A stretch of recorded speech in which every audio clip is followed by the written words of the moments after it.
Zephyr is a frame you can get very early into the game, and despite this, she is a frame that you can play all throughout Steel Path, into the Archimedes, anything. Now, if you play Archon hunts, I'm sure you've seen a Zephyr nuke the Archon. It's nothing new, it's been around for ages. To do that, you need an augment mod, but even without augment mods, Zephyr is perfectly capable of destroying enemies. Now, she is a fantastic crowd control nuker, and she has a bit of survivability when it comes to enemies with guns.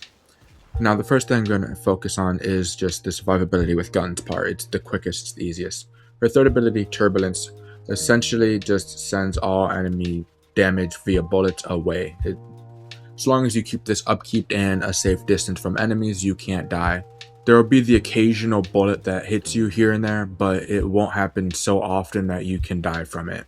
At least not in my experience. I could just be very wrong on that. Now, of course, with this form of survivability, you are still susceptible to being killed by AoE attacks or being too close to an enemy and being bitch slapped. Either one could kill you. But moving on, the next thing she has going for her is crowd control. Her fourth ability allows her to throw a bunch of enemies into tornadoes. And with her second ability, she can throw them away as well, which also allows you to launch enemies that may have not gone into the tornadoes into them. And now with these tornadoes, this is her damage. You shoot at the tornadoes themselves and not at the enemies inside the tornadoes. This multiplies the damage exponentially and spreads it throughout every enemy inside the tornado. Now, if you just shoot at the enemies inside the tornado, if you have an AoE weapon, it does do that just the same. But if you have, let's say, a rifle weapon, and then you decide to launch enemies into the tornado and then shoot at them like that without hitting the tornado, it will not hit every enemy within the bubble. However, if you shoot at the tornado itself, especially if you have punch through, which allows you to shoot both tornadoes or even all three if it's lined up properly, you can do exponentially more damage, multiplying all your damage, dealing it to every enemy in there until it eventually just shreds the entire room. And if you have enough range and duration, this will mark an entire tile set and allow you to nuke an entire tile set. Now, you can, with zero Forma, make a build like this. All you need is high range, a little bit of efficiency so you can continuously cast, and then high duration. You don't need Archon Stretch. This is only useful if you have a weapon that does electricity damage, because it does count for the passive proc if you use a weapon that has electricity damage and then you shoot a tornado. It does count because tornadoes deal the elemental damage type they absorb the most. So if you do elemental, it counts as doing electricity damage through tornado, allowing you to gain energy back, which is incredibly useful. Strength is not something she needs at all, because the damage you're doing is mostly through your own weapons.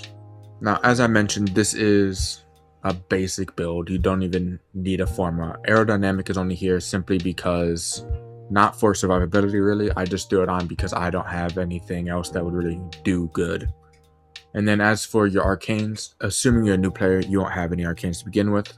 But if you're a player that's in Steel Path, getting Arcane Circumvent will be good because more armor is always going to be good for survivability. Especially for her, whose survivability basically only works for enemies with weapons. And then you can either have Arcane Energize for more energy, which is what I use, or if you want, you can use Arcane Concentration for more ability duration. I only have mine at rank 1, so I'm not using it, but if you get at rank 5 and get 60% ability duration, you won't have to cast anything nearly as much, which is always going to be fantastic. She relies heavily on the duration. So the reason people like her is very, very simple. Huge crowd control, which works with survivability and pairs perfectly with her nuking tactic, which revolves around just dumping them all into a tornado, shooting the tornado to spread the damage, and then watching them die. And then immense survivability. Well, decent survivability, I should say. Her survivability does only work with guns, but seeing as how that's the main way people would normally die, I do think it is quite nice. It's almost 100% damage reduction to guns. You just don't take damage from weapons 9 times out of 10. Like I said, there is the occasional time where a gun will out of nowhere shoot you even though you're nice and comfy in your wind barrier. But it is a very rare occasion. I've not experienced it more than a few times. However, you do take damage from AoE attacks and melee attacks. Pretty much anything that isn't a gun you'll take damage from. And so with that being said, that's pretty much just about it. So let me know what you think about Zephyr, whether you love her, hate her, think she needs something else. Honestly, I think right now she's one of the few frames that doesn't really need too much.